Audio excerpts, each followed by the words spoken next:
Galaxies and Realms. A Wayward Claw Story. Chapter 1. The Job.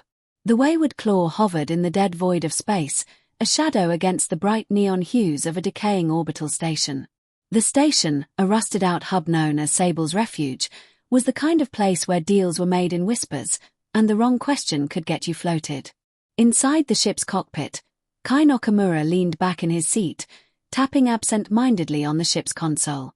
His black hair was cropped short, a few strands falling into his sharp eyes as he surveyed the station through the viewport. "Well," he muttered, "this place looks like a bad idea waiting to happen." Behind him, Declan O'Malley, the ship's head of security, let out a dry chuckle. "Lad, that's the whole bloody point." His Irish accent rolled thick over the words as he leaned against the bulkhead, arms crossed. He was built like a tank, a man who had spent his life in fights he didn't always win but always survived. "A place like this. Nobody asks too many questions. We just get the job, take the money, and get out." Kai smirked. "You always say that. Then we end up running for our lives." Declan patted the holster at his hip. "That's why I bring this."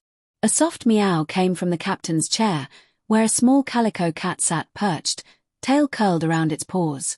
Captain Bo flicked her ears, her golden eyes narrowing as if assessing the two men. She let out another meow, short, decisive. From the corridor, Nova Carter, their engineer, stepped into the cockpit, wiping oil from her hands onto her jumpsuit. She was only 19 but carried herself like someone who had been fixing things her whole life. "Bo says to quit arguing," she said, reading the cat's expression like it was a data pad. "And that we shouldn't keep the client waiting." Kai shot the cat a look. Bo didn't say anything. Nova shrugged. "You just don't speak, cat." Declan chuckled. "None of us do, except you." The second-in-command chose that moment to make her entrance. Rhys Vale strode onto the bridge, all confidence and purpose. Dressed in a sleek, dark jacket with reinforced plating underneath, she had the air of someone who expected to be obeyed. "You boys ready?" she asked. Kai raised an eyebrow. "You sure you don't want to change into something more, captain-y?" Rhys smirked and adjusted the collar of her jacket. "The whole point is that they think I'm the captain, remember?" Bo stretched, then leapt from the chair, trotting toward Rhys. She scooped the cat up into her arms, scratching under her chin. "You ready, boss?" The calico blinked slowly, as if unimpressed with the question. Yeah, Rhys muttered. "Let's get paid." Sable's Refuge. The station smelled like rust, burnt coolant, and desperation. As the crew of the Wayward Claw walked through the narrow corridors, they kept their hands close to their weapons. Around them, smugglers, mercenaries, and all manner of criminals moved through the station like predators in a confined hunting ground. Rhys led the way, Bo perched on her shoulder like some kind of spacefaring parrot. Nova kept to her right, her fingers tapping lightly against her tool belt. Declan, ever the bodyguard, took the left, scanning the crowds with a soldier's trained paranoia. Kai trailed behind, nodding at the occasional familiar face. Their contact was waiting in a dimly lit bar on the lower levels. The place was a dive, a mix of rusted metal and flickering neon. Rhys spotted their client immediately.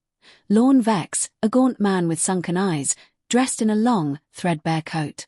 He looked like someone who had seen better days but never expected to see them again. As they approached, Vex's eyes flicked to Bo. "The cat comes to negotiations now?" he asked, amused. Rhys smirked and took a seat across from him.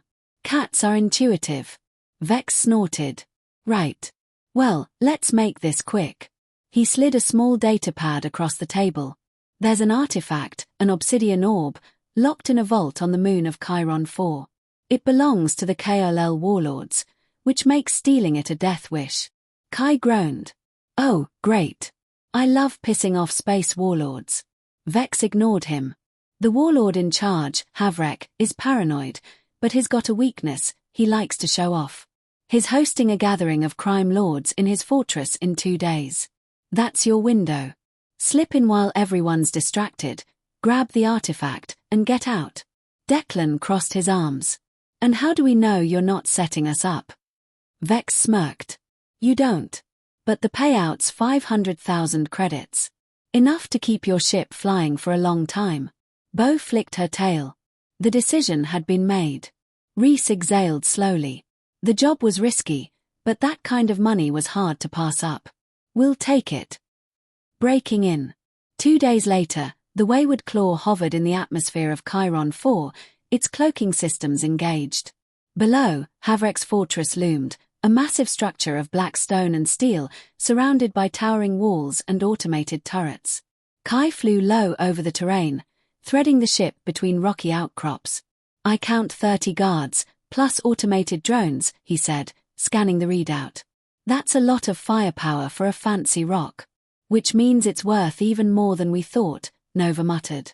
Reese pulled on a mask, checking her weapons. We stick to the plan. Get in, grab the artifact, get out. She turned to Bo, who sat calmly on the console. You ready? Bo stretched lazily, then leapt onto Reese's shoulder. I'll take that as a yes, she muttered. Kai guided the ship in close, setting them down outside the fortress. The crew slipped through the shadows, using the cover of night to approach the walls. Nova worked fast, hacking the security systems with practiced ease. A soft click signaled the door unlocking. They slipped inside. The interior was just as fortified as the outside. Sleek black corridors lined with security cameras and armed guards. Moving with practiced precision, the crew navigated the fortress, avoiding detection as they neared the vault. Reese knelt by the control panel. Nova, you're up. The engineer got to work, fingers flying over the interface. This is high-grade tech, she murmured. But I can crack it. Declan kept watch, gripping his rifle. Make it fast, kid. A few tense moments passed before Nova grinned. Got it. The vault door slid open, revealing a single pedestal in the center of the room. Upon it sat the obsidian orb, pulsing faintly with an eerie glow. Kai frowned. That doesn't look normal. Reese stepped forward, reaching out, when suddenly, Bo jumped from her shoulder onto the pedestal, staring at the orb intently. The glow intensified. Then, the alarms blared. Declan swore. We've got company. The vault doors slammed shut, locking them inside as the sound of approaching boots echoed down the halls. Reese grabbed Bo and the artifact in one motion. Change of plans. We fight our way out. Nova cursed under her breath. Told you this was a bad idea. Kai sighed, drawing his pistol. Well, at least it's not boring. Blasters charged, doors ready to be breached, and a stolen artifact pulsing with unknown power in their hands. This was about to get messy.